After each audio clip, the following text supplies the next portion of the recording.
Hello, bookworms of Concord. I have finished yet another Dean Koontz novel called Midnight.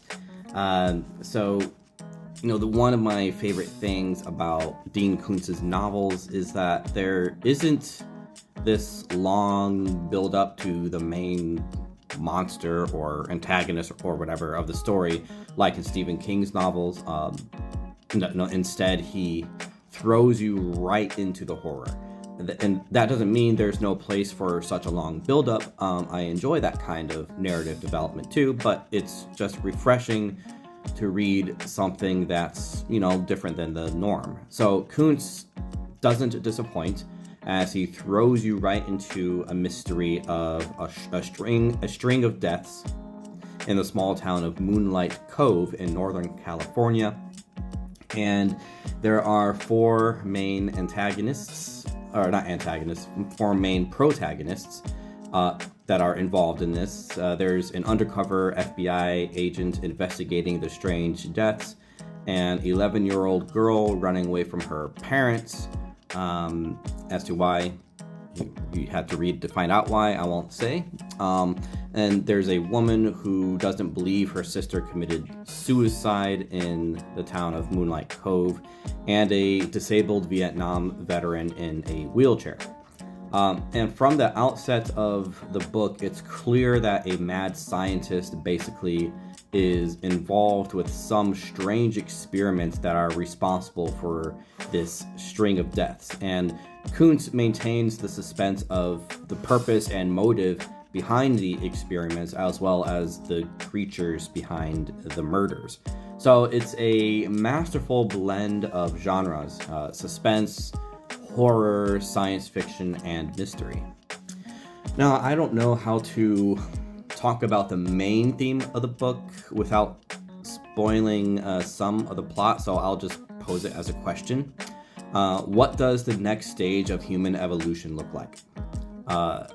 For certain characters, it looks like the abandonment of love, joy, passion, happy memories, grief, shame, what constitutes morality, and other things we'd normally think of constituting humanity, all in the pursuit of efficiency and expediency above all things. Fear being the only emotional motivator left. So is moving beyond human values like love and a father's pride in his son's accomplishments truly the next stage of human evolution, or is it simply a return to primitive animalistic instincts and therefore devolution? And there is a further theme of anthropology because of this. What does it mean to be human? Can we be human without emotions, love for art, and love for our fellow man? Or are these an essential part of who we are, even the negative emotions? And perhaps a greater lesson, man's utter ineptitude at playing God and the choice between faith and nihilism. So these are really deep questions you wouldn't really expect from a suspense thriller, which is what makes Koontz such a great novelist. The other thing I'll mention is that by this point, I've read quite a few horror books, maybe not as many as book talkers and booktubers who've gained a large following have read, but I've read enough, and in each of them, I've never really been horrified by what I've read. Maybe it's because of all the horror movies I've seen and the news media's macabre fascination with death that, like others, I've become quite desensitized to horror. But this book is truly the first time I've felt horror while reading. I can't explain exactly what it is without giving away spoilers, but simply what happens to so many people in this novel left me wide-eyed so many times that I can't even count. The other novels I've read by Koontz and even Stephen King did not cause nearly the amount of horror I experienced in Midnight.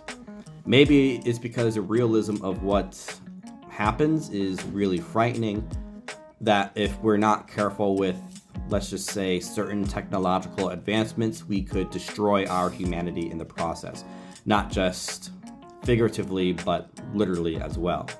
That being said, I do have my very first splatterpunk book on the way that will probably be waiting for me by the time I get home, as I'm still in Finland right now. So we'll see how much that horrifies me. I've heard lots of good things about it, and if you can say that about something horrific. But anyway, this wasn't horrifying in the sense of gore, although there is plenty of that, but more so because I can see some of the things actually happening. And this was published back in 1989. So again, at least some of the things, not all of it, some of the things that happened definitely enter the realm of make-believe.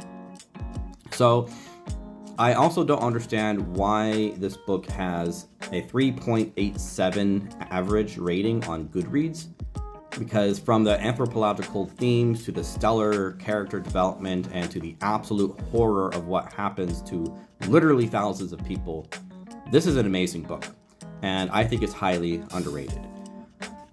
So, unless I read even more amazing books this year, this will probably make it into my top 10 at the end of the year. This is the Dean Koontz I know and love. If you saw my previous book review, which was a Dean Koontz novel, Ashley Bell, that was published in 2015.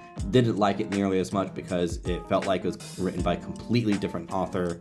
So going back to a late 80s book, it was like, this is Dean Koontz. So yeah, I would definitely recommend this. I give this 5 stars. So there you go. Okay, bye.